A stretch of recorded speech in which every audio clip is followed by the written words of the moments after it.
SVC ஆதித்யரா movies தயாரிப்பில் சங்கர் இயக்கத்தில் ராம் சரண் நடிக்கும் கேம் சேஞ்சர் திரைப்படம் வரும் ஜனவரி 10 முதல் திரையரங்குகளில்.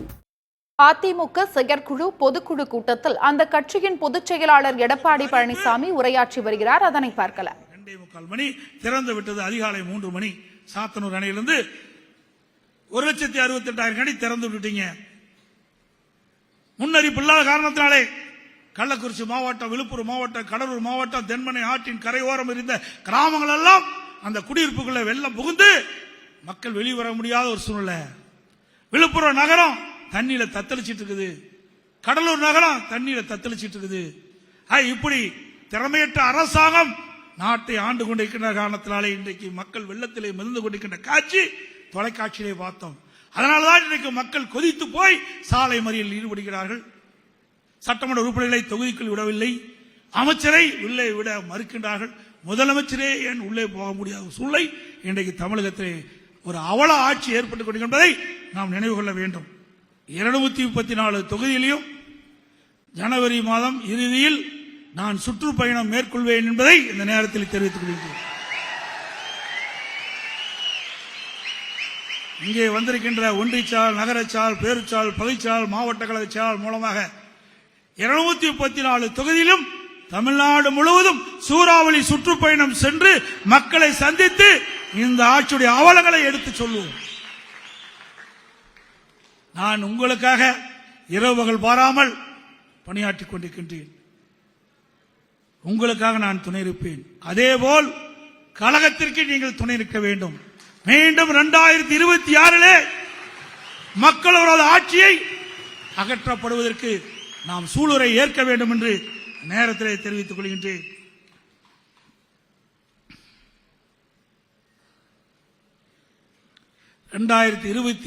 ஆண்டு நமக்கு ஒரு பொற்காலம் காத்துக் கொண்டிருக்கின்றது. நிச்சயமாக கழக ஆட்சி மலரும். அதற்காக அடுத்த 2026 சட்டமன்ற தேர்தலிலே அனைத்து இந்திய அண்ணா திராவிட முன்னேற்ற கழகம் ஆட்சிக்கு வர வேண்டும் என்று பேசும் பொருளாக்க வேண்டும். நீங்கள் அத்தனை பேரும், நான் ஏற்கனவே குறிப்பிட்டேனே, திராவிட முன்னேற்ற கழக அவலங்களை எடுத்து சொல்லுங்கள். அனைத்து இந்திய அண்ணா திராவிட முன்னேற்ற கழக ஆட்சியில் போடப்பட்ட திட்டங்களை நாட்டு மக்களுக்கு எடுத்து சொல்லுங்கள், புரிய வையுங்கள். மக்கள் மனதிலே அண்ணா திமுக ஆட்சிக்கு வர வேண்டும் என்ற நிலையை நீங்கள் உருவாக்கி காட்டுங்கள் என்று அன்போடு இந்த நேரத்தில் கேட்டுக்கிறேன். அதோட கூட்டணி நிச்சயமாக உறுதியாக அத்தனை பேரும் எதிர்பார்க்கின்ற கூட்டணி அமையும்.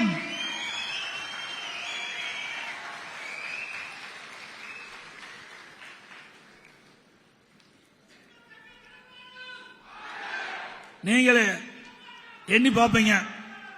இப்படித்தான் ஏற்கனவே பொதுச் செயலாளர் சொன்னாரு நாடாளுமன்ற தேர்தலில் அப்படின்னு பல பேர் நினைக்க தோணும். நாடாளுமன்ற தேர்தல் வேறு, சட்டமன்ற தேர்தல் வேறு. இது நம்முடைய தேர்தல்.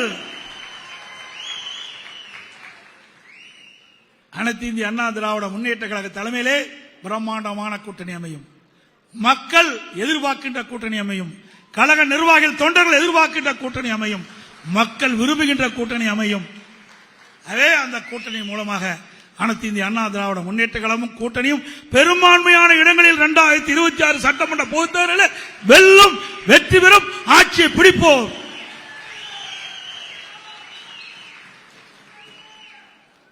கடந்த கால ஆட்சி வேறு, 2026 வருகின்ற ஆட்சி வேறு விதமாக இருக்கும்.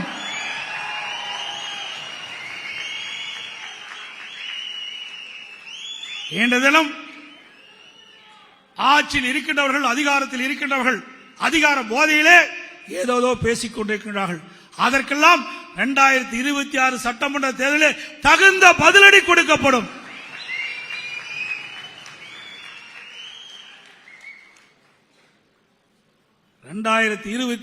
தேர்தல் குடும்ப ஆட்சிக்கு முற்றுப்புள்ளி வைக்கின்ற தேர்தலாக இருக்கும். என்ன திரு கருணாநிதி குடும்பம் என்ன மன்னர் குடும்பமா? மன்னர் ஆட்சியில் தான் மன்னருக்கு பிறகு அவருடைய மகன் முடிசூட்டிக் கொள்ளுவார். அதுக்கு பிறகு அவருடைய மகன் முடிசூட்டிக் கொள்வார். அப்படித்தான் திரு கருணாநிதி இருந்தார். அவர் மறைவுக்கு பிறகு திரு ஸ்டாலின் முடிசூட்டிக் கொண்டார். இப்போ ஒரு வாரிசை கொண்டாந்து முடிசூடுறதுக்கு துடிக்கிறார். எப்ப இவர் வந்தாலோ அப்பவே திமுகவுக்கு சனியை முடிச்சிட்டு யார் வந்தாலும் உங்களுக்கு தெரியும். ஆகவே திரு ஸ்டாலின் அவர்களே, உங்களுடைய கனவு ஒருபோதும் நிறைவேறாது. மக்கள் ஒருமுறை ஏமாந்து உங்களுக்கு வாக்களித்து விட்டார்கள். கவர்ச்சிகரமாக பேசி மக்களை ஏமாற்றி தந்திரமாக நீங்க ஆட்சிக்கு வந்து விட்டீர்கள், கொள்ளைப்புறமாக. ஆனால் 2026 மக்கள் விழித்துக் கொண்டார்கள். அதனால் நிச்சயமாக 2026 அதிமுக ஆட்சி மலரும். குடும்ப ஆட்சிக்கு முற்றுப்புள்ளி வைக்கும், வாரிசு அரசியலுக்கு முற்றுப்புள்ளி வைக்கின்ற தேர்தலாக இந்த தேர்தல் அமையும். இன்னைக்கு திமுக காரனே நொந்து போயிருக்கிறான். அதுவும் திமுக அமைச்சர்கள்லாம் முகத்தில் பிரகாசமே இல்லை. நான் சட்டமன்றத்தில் வந்து பார்க்கிறேன், நம்முடைய சட்டமன்ற உறுப்பினர்லாம் அமர்ந்து பார்க்கிறோம். ஏன்னா அந்த கட்சியில உழைக்கிறவர்களுக்கு அங்க மதிப்பு கிடையாது, மரியாதை கிடையாது. மூத்த அமைச்சர்கள் இருக்கிறாங்க. திரு கருணாநிதி காலத்திலையும் அமைச்சரா இருந்தாங்க, ஸ்டாலின் அமைச்சர்களையும் அமைச்சரா இருக்கிறாங்க. அவர்களெல்லாம் துணை முதலமைச்சர் கிடையாது. திரு கருணாநிதி குடும்பத்தில் பிறந்த என்ற ஒரே காரணத்திற்காக அவரை எம்எல்ஏ ஆக்குறாங்க, பிறகு அமைச்சராக்குறாங்க, பிறகு துணை முதலமைச்சர் ஆக்குறாங்க. ஆக கருணாநிதி குடும்பத்தில் பிறந்தாதான் இவ்வளவு பதவி உயரும் கிடைக்கும் என்ற நிலையில திமுக வந்துட்டது. திமுக கட்சி அல்ல, அது ஒரு கார்பரேட் கம்பெனி ஆகிவிட்டது.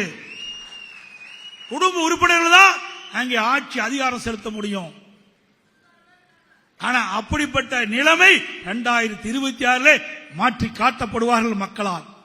ஆகவே வந்திருக்கின்ற மாவட்ட கழக செயலாளர்கள், ஒன்றிய செயலாளர், நகர செயலாளர், பேரூர் செயலாளர், பகுதி செயலாளர், செயற்குழு உறுப்பினர், பொதுக்குழு அத்தனை பேரும் ஒருமித்த கருத்தோடு பணியாற்ற வேண்டும்.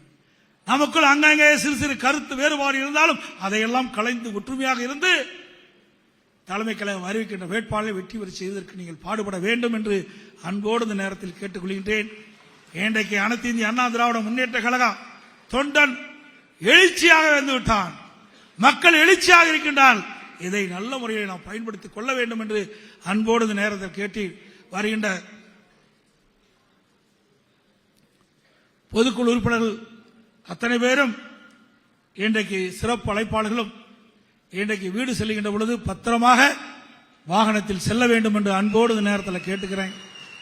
அதோட இங்கே வருகின்ற அனைவருக்கும் அசைவ உணவு, சைவ உணவு இரண்டும் தயார் நிலையில் வைத்திருக்கின்றோம். நீங்கள் அந்த உணவை அழகாக உண்டு மகிழ்ந்து வீடு செல்லலாம். அமைதியாக இருங்க. அடுத்து எனக்கு பின்னாலே அருமை சகோதரர் திரு ஆளும் திமுக அரசை விமர்சித்து அதிமுக செயற்குழு பொதுக்குழு கூட்டத்தில் அந்த கட்சியின் பொதுச் செயலாளர் எடப்பாடி பழனிசாமி பேசினார். அதில் குறிப்பாக 234 தொகுதிகளிலும் நிச்சயமாக அதிமுக வெற்றி பெறும் என்று தெரிவித்துள்ளார். SVC ஆதித்யராம் மூவிஸ் தயாரிப்பில் சங்கர் இயக்கத்தில் ராம் சரண் நடிக்கும் கேம் சேஞ்சர் திரைப்படம் வரும் ஜனவரி 10 முதல் திரையரங்குகளில்.